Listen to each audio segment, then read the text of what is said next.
அனைவருக்கும் வணக்கம். நம்ம இந்த வீடியோவில் வந்து பார்த்திங்கன்னா நம்ம ரா பப்பாயா பிரியாணி, அதாவது பார்த்திங்கன்னா பப்பாளியில் ஒரு பிரியாணி எப்படி செய்யுதுன்னு பார்க்க போகிறோம். இந்த பப்பாளி பிரியாணி பார்த்திங்கன்னா இப்போ நம்ம ரொம்ப ஃப்ரூட்ஸ் ரொம்ப பழுத்த பழமாக இல்லாமல் ரொம்பவும் பச்சையாகவும் இல்லாமல் ஒரு 25% ஒரு பழமாக இருக்கிற ஒரு பப்பாயா தான் நம்ம யூஸ் பண்ண போகிறோம். இந்த பப்பாயா பிரியாணியில் வந்து என்ன ஒரு ஸ்பெஷல்னால் நம்ம டொமேட்டோவாக வந்து ஆட் பண்ண போகிறதில்ல. அதே மாதிரி பார்த்திங்கன்னா இந்த பப்பாயா பிரியாணி வந்து ரொம்ப டேஸ்ட்டாகவும் ரொம்ப சுவையாகவும் இருக்கும். ரொம்ப சிம்பிளான ரெசிபியில் நம்ம இப்போ இந்த வீடியோ வந்து பண்ண போகிறோம். இந்த ரெசிபி எப்படி செய்யுதுன்னு இப்போ நம்ம பார்ப்போம். அதுக்கு முன்னாடி நமக்கு இந்த ரெசிபிக்கு என்னென்ன தேவையான இன்க்ரீடியன்ஸ் அப்படிங்கிறத இப்போ நம்ம பார்த்துருவோம். தேவையான பொருள் என்னென்னு பார்த்தீங்கன்னா, அரிசி வந்து நான் 1.5 டம்ளர் எடுத்துருக்கிறேன். அதாவது பார்த்திங்கன்னா 400 கிராம் அரிசி எடுத்துருக்கிறேன். அப்புறம் பார்த்திங்கன்னா பப்பாளி, இது வந்து பார்த்திங்கன்னா ஒரு 80%, அதாவது பார்த்திங்கன்னா ஒரு 75% வந்து பச்சையாக இருக்கிற மாதிரியும் ஒரு 20 to 25% வந்து பழுத்தாக இருக்கணும். நெக்ஸ்ட்டு ஆனியன், அன்னாசிப்பூ,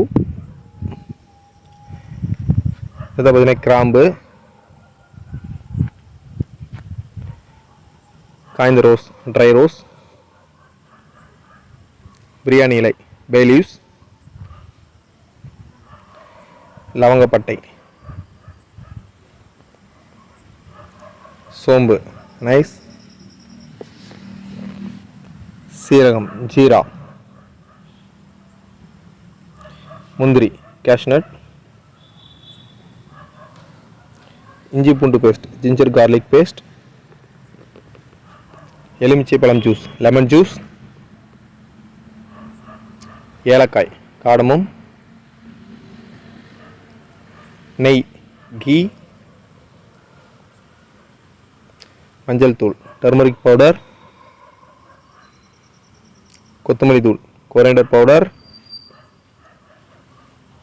மிளகாய் தூள், சில்லி பவுடர், எண்ணெய், ஆயில், பச்சை மிளகாய், கிரீன் சில்லி பார்த்திங்கன்னா 6 மிளகாய் எடுத்திருக்கேன். அடுத்து கொத்தமல்லி தலை, coriander leaves for Cornish, light mixing. ஃபைனலாக வந்து சால்ட்டு. இதில் என்ன அப்படின்னு பார்த்தீங்கன்னா, இந்த பப்பாளி பிரியாணியில் வந்து பார்த்திங்கன்னா நான் ஏற்கனவே சொன்ன மாதிரி 80%, அதாவது மினிமம் 75 to 80% வந்து ரா பப்பாய், அதாவது பச்சையாக இருக்கிற மாதிரி எடுத்திருக்கேன். இதில் வந்து என்னென்னா தக்காளி ஆட் பண்ணவே கிடையாது. தக்காளி இந்த பிரியாணியில் எடுத்துக்கவே கிடையாது. இது ஒரு வித்தியாசமான பிரியாணின்னு சொல்லலாம். பார்த்திங்கன்னா ஆயில் ஹீட் பண்ணியாச்சு. ஆயில் ஹீட் பண்ணோடனே நம்ம தேவையான அளவு சோம்பு, அடுத்தது வந்து சீரகம். இது வந்து பார்த்திங்கன்னா சோம்பு வந்து 2 டீஸ்பூன், சீரகம் வந்து 2 டீஸ்பூன் ஆட் பண்ணிக்கிறோம். இப்போ லைட்டாக அதை அப்படியே லைட்டாக மிக்ஸ் பண்ணி விடுறோம். இது பார்த்திங்கன்னா இந்த பப்பாளி பிரியாணியோட ஸ்பெஷலே பார்த்திங்கன்னா டொமேட்டோ இல்லாமல் செய்கிறது. ரெண்டாவது வந்து நல்ல டேஸ்ட் கொடுக்கும். நீங்கள் ரொம்ப அதாவது 100% வந்து பச்சையாக இருக்கிற பப்பாளி யூஸ் பண்ணிங்கன்னா அது ஒரு டேஸ்ட் வரும். பட் இந்த 20% வந்து லைட்டாக பழுத்தமாக இருக்கு இல்லையா, இது ஒரு டேஸ்ட் வந்து ரொம்ப டேஸ்ட்டாக இருக்கும், ரொம்ப ஃப்ளேவரபுளாக இருக்கும். அதேமாதிரி பார்த்திங்கன்னா நெக்ஸ்ட் வந்து ஸ்லைஸ்டு ஆனியன் ஆட் பண்ணிடுறோம். லைட்டாக அப்படியே சாத்தே பண்ணி விடுறோம். லைட்டாக, அதாவது பார்த்திங்கன்னா ரொம்ப கோல்டன் ப்ரௌன் கலர் இல்லாமல் லைட்டாக கலர் ஆட் ஆகும். லைட்டாக கலர் வரும் இல்லையா, லைட்டாக கலர் சேஞ்ச் ஆன உடனே நம்ம அடுத்தடுத்த இன்க்ரீடியன்ஸ் வந்து நம்ம ஆட் பண்ணிடலாம். இந்த டிஷ் வந்து ரொம்ப ஈஸியாகவும் இருக்கும், ரொம்ப சுலபமாகவும் இருக்கும், ரொம்ப அருமையான ஒரு டிஷ்ஷுன்னு சொல்லலாம். இப்போ பார்த்தீங்கன்னா இதுக்கு வந்து தனியாக நம்ம பிரியாணி அரிசி தான் ஆட் பண்ணணும் அப்படிங்கிற கட்டாயம் கிடையாது. நார்மல் அரிசி ஒரு நல்ல ஒரு அரிசியாக இருக்கிற மாதிரி நீங்கள் ஆட் பண்ணிக்கலாம். இந்த பழைய அரிசின்னு சொல்லுவாங்க, அந்த மாதிரி எடுத்துக்கலாம். இப்போ ஆனியன் லைட்டாக வந்து கலர் வர வரைக்கும் சாத்திய பண்ணிட்டு அதுக்கப்புறம் நெக்ஸ்ட் வந்து கறி லீவ்ஸ், கருவேப்பிலை. இப்போ கருவேப்பிலை ஆட் பண்ணியாச்சு. அடுத்ததாக வந்து பார்த்திங்கன்னா நம்ம ஜிஞ்சர் கார்லிக் பேஸ்ட் எடுத்துக்கலாம். ஜிஞ்சர் கார்லிக் பேஸ்ட் வந்து ஆட் பண்ணிக்கலாம். இது வந்து பச்சை வாசனை போகும் வரை அதை வந்து லைட்டாக அப்படியே சத்திய பண்ணி விடுங்க. ஸோ அந்த பச்சை வாசனை போன உடனே நம்ம அடுத்ததாக வந்து க்ரீன் சில்லியை ஆட் பண்ணிக்கலாம். க்ரீன் சில்லியை வந்து நல்லா மிக்ஸ் பண்ணி விட்டுக்குங்க. க்ரீன் சில்லி நல்லா மிக்ஸ் பண்ணி விட்ட உடனே இப்போ பார்த்தீங்கன்னா நீங்கள் பிரியாணியில் வந்து நிறைய வெரைட்டி நம்ம சாப்பிட்ருப்போம். Mutton, chicken, mushroom, fish biryani, prawn biryani, இந்த மாதிரி சொல்லி எக்கச்சக்கமான பிரியாணி வெரைட்டிஸ் வந்து நம்ம சாப்பிட்ருப்போம். ஸோ அந்த பிரியாணியெல்லாம் வந்து எல்லாருக்குமே டேஸ்ட்டு தெரியும் நார்மலாக. பட் நம்ம பப்பாயாவில் ஒரு பிரியாணி பண்ணியிருப்போம் அப்படின்னா 99.9% வந்து இருக்காது. ஸோ இப்போ இந்த பிரியாணி வந்து நீங்கள் ட்ரை பண்ணி பாருங்கள், நிச்சயமாக நல்லாயிருக்கும். பார்த்தீங்கன்னா நம்ம பிஞ்ச் ஆஃப் டர்மரிக் பவுடர் மஞ்சத்தூள் ஆட் பண்ணியாச்சு. நெக்ஸ்ட்டு வந்து பார்த்திங்கன்னா chilli powder and coriander powder நம்ம எடுத்துக்கலாம். இதுக்கு வந்து நிறைய மசாலா பவுடர் வந்து ஆட் பண்ணணும்னு அவசியம் கிடையாது. நம்ம இந்த மாதிரி ஒரு சில இன்க்ரீடியன்ஸ் மட்டும் நம்ம ஆட் பண்ணாவே நமக்கு ரொம்ப டேஸ்ட்டாகவும் இருக்கும். இப்போ வந்து சில்லி பவுடர் வந்து இதில் ஆட் பண்ணிக்கிறோம். ஏற்கனவே வந்து க்ரீன் சில்லி ஆட் பண்ணதுனால வந்து நம்ம இந்த சில்லி பவுடர் வந்து ஒரு 3 ஸ்பூன் அதாவது டீஸ்பூன் அளவு நம்ம ஆட் பண்ணிட்டால் போதும். அடுத்து வந்து கொரியண்டர் பவுடர், கொத்தமல்லி தூள் இதை வந்து ஆட் பண்ணிக்கலாம். நம்ம ஏற்கனவே வந்து ஃபஸ்ட்டு ஸ்டார்டிங்கில் வந்து நம்ம ஜீராவும் சோம்பு அதை ஆட் பண்ணதுனால சீரகம் சோம்பு ஆட் பண்ணியிருக்கோம். ஸோ அதனால் அந்த ஃப்ளேவர் வந்து நல்லா டேஸ்ட் கொடுக்கும். நிறைய பேர் சொல்லுவாங்க அந்த மாதிரி சீரகம் வந்து பிரியாணியில் ஆட் பண்ணாதீங்கன்னு சொல்லுவாங்க. பட் அந்த மாதிரி இல்லாமல் நீங்கள் இந்த சீரகம் ஆட் பண்ணி பாருங்கள், ரொம்பவும் டேஸ்ட்டாகவும் இருக்கும். இது ஒரு ஃப்ளேவராக இருக்கும். இது ஒரு டிஃப்ரெண்ட்டான ஒரு டேஸ்ட் நமக்கு கொடுக்கும். நெக்ஸ்ட்டு வந்து பார்த்திங்கன்னா இப்போ வந்து நம்ம இந்த கட் பண்ணி வச்ச பப்பாயை வந்து எடுத்துக்கலாம். இதில் பார்த்திங்கன்னா உங்களுக்கு பார்த்திங்கன்னா ஒரு 25% தான் வந்து பழுத்திருக்கு. பேலன்ஸ்லாம் பார்த்திங்கன்னா உங்களுக்கு அந்த பச்சை இதாக இருக்கும். அதாவது பார்த்திங்கன்னா நீங்கள் அதை கடிச்சு பார்த்திங்கன்னா உங்களுக்கு ரொம்பவும் பச்சையாக இருக்கும். இது ரொம்ப இந்த மாதிரி வந்து நீங்கள் பப்பாயை வந்து கட் பண்ணி எடுத்து ஆட் பண்ணிக்கோங்க. இப்போ இது நல்லா வந்து மிக்ஸ் பண்ணி விட்டுக்குங்க. இது நல்லா மிக்ஸ் பண்ணி விட்டு நம்ம வந்து வாட்டர் ஆட் பண்ணிக்கலாம். சரிங்களா? நல்லா மிக்ஸ் பண்ணிவிட்டு வாட்டர் ஆட் பண்ணலாம். இதில் உங்களுக்கு வந்து ஒரு டவுட்ஸ் வரும். அதாவது பார்த்திங்கன்னா பிரியாணினாவே நார்மலாக வந்து இந்த மாதிரி பே லீவ்ஸு, பட்டை, கிராம்பு இதெல்லாம் ஆட் பண்ணுவாங்க. ஏன் இதில் வந்து எதுவுமே ஆட் பண்ணல அப்படின்னு டவுட் வரும். ரெண்டாவது வந்து உங்களுக்கு இன்க்ரீடியன்ட்ஸ் சொல்லும்போது பார்த்திங்கன்னா அந்த லிஸ்ட்டில் வந்து நான் சொல்லியிருப்பேன். பட் இதில் வந்து பார்த்திங்கன்னா இன்னும் வந்து எதுவுமே அதை பற்றி நான் எதுவும் ஆட் பண்ணல. இது வந்து உங்களுக்கு ஒரு டவுட்ஸ் இருக்கலாம். பட் இது வரைக்கும் நீங்கள் பிரியாணி வந்து நார்மலாக நம்ம அப்படி தான் ரெடி பண்ணியிருப்போம். பட் இந்த பிரியாணி வந்து நம்ம ஒரு டிஃப்ரெண்ட்டாக வந்து பண்ண போகிறோம். இந்த ஃப்ளேவரும் உங்களுக்கு நீங்கள் இந்த மாதிரி செஞ்சு பாருங்கள், கண்டிப்பாக உங்களுக்கு அந்த டேஸ்ட்டு கிடைக்கும். இப்போ வந்து லைட்டாக நல்லா மிக்ஸ் பண்ணி விட்டாச்சு. இப்போ அடுத்து வந்து நம்ம ஒரு 2 டம்ளர் ஆஃப் வாட்டர், அதாவது 2 டம்ளர் ஆஃப் வாட்டர் வந்து நம்ம ஆட் பண்ணிக்கலாம். சரிங்களா? ஆட் பண்ணிவிட்டு இந்த பப்பாயை வந்து ஒரு 10 மினிட்ஸ் வந்து நம்ம அப்படியே குக் பண்ண விடுறோம். சரிங்களா? நம்ம எடுத்த உடனே இதில் வந்து ரைஸ் ஆட் பண்ணி இந்த மாதிரிலாம் எடுத்துக்க வேணாம். பட் இதில் வந்து 2 டம்ளர் ஆஃப் தண்ணி வந்து நம்ம ஆட் பண்ணி லைட்டாக ஒரு 10 மினிட்ஸ் வந்து நம்ம குக் பண்ண விடுறோம். இந்த 10 மினிட்ஸ்க்கு முன்னாடி இப்போ வந்து அரிசியை வந்து ஊற வச்சுருங்க. அந்த 1.5 டம்ளர் அரிசி சொன்னோம் இல்லையா, அந்த வந்து நீங்கள் அரிசி ஊற வச்சுருங்க. ஊற வச்சு கரெக்டாக ஒரு 12 மினிட்ஸ் கழித்து நீங்கள் அதை தண்ணி வடிகட்டிட்டு நல்லா வாஷ் பண்ணி வச்சுக்கோங்க. இதில் 10 மினிட்ஸ் குக் ஆகட்டும். அதுக்கப்புறம் வந்து நம்ம அந்த ரைஸ் வந்து ஊற வச்சுருந்த ரைஸ் வந்து நம்ம எடுத்துக்கலாம். இப்போ வந்து சால்ட்டு தேவையான அளவு சால்ட் ஆட் பண்ணிக்கங்க. நம்ம வந்து இந்த சால்ட் வந்து ஆட் பண்ணிவிட்டு நம்ம அடுத்து வந்து ரைஸ் ஆட் பண்ணுவோம், மறுபடியும் வந்து தண்ணி ஆட் பண்ணுவோம். ஸோ அப்போ ஒரு டைம் வந்து நீங்கள் சால்ட்டு சீசனிங் வந்து செக் பண்ணிவிட்டு உங்களுக்கு சால்ட்டு தேவையான அளவு ஆட் பண்ணிக்கோங்க. இப்போ ஏன்னா இப்போ சால்ட் வந்து இப்போ உங்களுக்கு கரெக்டாக இருக்கிற மாதிரி இருக்கும். பட் ரைஸ் ஆட் பண்ணதுக்கப்புறம் உங்களுக்கு வந்து பத்தாமல் போயிடும். ஸோ அப்போ வந்து உங்களுக்கு அந்த ரைஸு அந்த டேஸ்ட் இருக்காது. சால்ட் இல்லைனாவே நமக்கு உப்பு இல்லைனாவே நம்மளால் எதுவும் சாப்பிட முடியாது. ஸோ அதனால் வந்து மறுபடியும் ஒரு டைம் வந்து நீங்கள் அந்த சீசனிங் வந்து நீங்கள் செக் பண்ணிக்கோங்க. இப்போ வந்து பார்த்திங்கன்னா சால்ட் ஆட் பண்ணியாச்சு. இப்போ ஒரு 10 மினிட்ஸு குக் ஆயிடுச்சு. பாருங்கள் வந்து டிஃப்ரெண்ட் தெரியுது.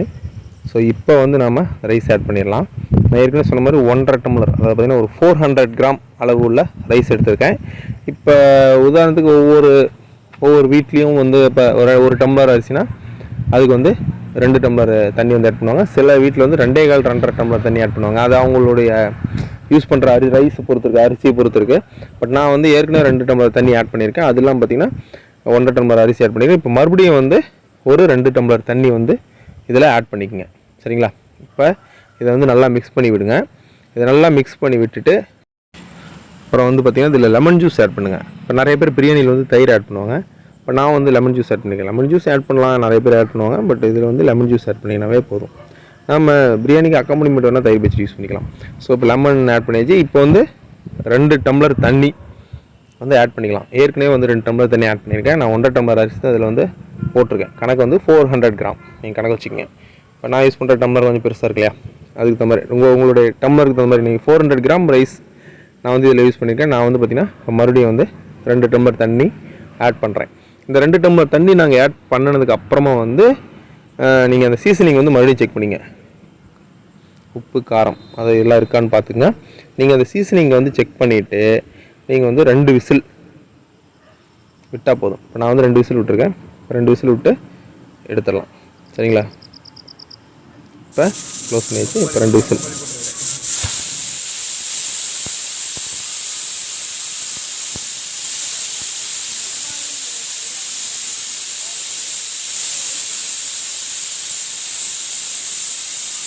இப்போ 2 விசில் விட்டதுக்கப்புறமா ஒரு 15 மினிட்ஸ் வந்து நம்ம ரெஸ்ட் விட்டுடலாம். விசில் அடங்கட்டும். அதுக்கப்புறம் வந்து நம்ம பிரியாணி வந்து நம்ம ஓப்பன் பண்ணி பார்த்துக்கலாம். இப்போ இந்த பிரியாணிக்கு வந்து தேவையான கேஷ்நட், ஐஸ், க்ளவுஸ், சின்னமான் இதெல்லாம் வந்து நம்ம ஃப்ரை பண்ணி எடுத்துக்கலாம். ஸோ இப்போ 2 விசில் வந்து வந்துருச்சு. ஸோ இப்போ நம்ம இதை தனியாக எடுத்து வச்சுட்டு இப்போ ஒரு கடாயில் கீ, நான் ஏற்கனவே சொல்லியிருக்கேன் இன்க்ரீடியன்ஸில் கீ எடுத்துக்கங்க. கீ ஆட் பண்ணிட்டா உங்களுக்கு அந்த ஃப்ளேவர் வரும். இப்போ bay leaves, cloves, star anise, cinnamon stick இதெல்லாம் வந்து ஆட் பண்ணிவிட்டு இதை அப்படியே லைட்டாக ஃப்ரை பண்ணி விடுங்க. இதோட வந்து நம்ம கேஷ்நட் ஆட் பண்ணிக்கலாம். சரிங்களா? இப்போ இந்த மாதிரி வந்து நீங்கள் அதிகமாக வந்து பண்ணியிருக்க மாட்டீங்க. பட் இதை வந்து ட்ரை பண்ணி பாருங்கள். இதுவும் நல்ல ஒரு டேஸ்ட் ஃப்ளேவர் கொடுக்கும். இப்போ லைட்டாக ஃப்ரை ஆனோடனே நம்ம வந்து இதோட கேஷ்நட் ஆட் பண்ணணும். ட்ரை ரோஸ் இதை எடுத்துக்கங்க, இதையும் எடுத்துக்கங்க. இதை ஆட் பண்ணி லைட்டாக வந்து இந்த மாதிரி ஃப்ரை ஆனோடனே அடுத்ததாக வந்து கேஷ்நட். இந்த கேஷ்நட் வந்து நான் முழு முந்திரியாகவே போட்டிருக்கேன். இதை உடச்சியோ போடல. ஸோ அதனால் வந்து நீங்கள் வேணும்னா உடச்சி போட்டுக்கலாம். அதனால் ஒன்றும் பிரச்சனை இல்லை. சரிங்களா? இப்போ இந்த முந்திரி வந்து எடுத்துக்கங்க. அதாவது பார்த்தீங்கன்னா இப்போ இந்த பப்பாளி வந்து பார்த்தீங்கன்னா வந்து 1 கிலோ, அதாவது 400 கிராம் ரைஸுக்கு ஆக்சுவலாக 1 கிலோ பப்பாயா இருந்தால் அதிகம். பட் நான் வந்து 1.5 கிலோ பப்பாயா வந்து ஆட் பண்ணிங்க. அதில் இந்த ஸ்கின்னு மேலெல்லாம் கொஞ்சம் ரிமூவ் பண்ணிட்டா மேக்ஸிமம் 200 கிராம் அளவுள்ள பப்பாயா ஆட் பண்ணியிருக்கேன். அதாவது 400 கிராம் ரைஸுக்கு 3 மடங்கு வந்து பப்பாளி ஆட் பண்ணியிருக்கேன். அப்போ தான் வந்து நம்ம இந்த பிரியாணி சாப்பிடும்போது அந்த பப்பாயா பீசஸ் வந்து நிறையா வரும். ஸோ அப்போ வந்து உங்களுக்கு நல்ல டேஸ்ட் கொடுக்கும் சாப்பிடும்போது. நீங்கள் கம்மியாக ரைஸ் அதிகமாக எடுத்துக்கிட்டு நீங்கள் வந்து அந்த என்ன மெட்டீரியலோ இன்க்ரீடியன்ஸோ அதை வந்து நீங்கள் கம்மியாக ஆட் பண்ணிங்கன்னா அந்த டேஸ்ட் வராது. இப்போ பாருங்கள், பிரியாணி சூப்பராக வந்திருக்கு. நல்ல கலர் கொடுத்துருக்கு பாருங்கள். நான் எந்த ஒரு ஃபுட் கலரிங் ஆட் பண்ண கிடையாது, டொமேட்டோ ஆட் பண்ண கிடையாது. பட் ஆனால் நல்ல கலரிங் கொடுத்துருக்கு.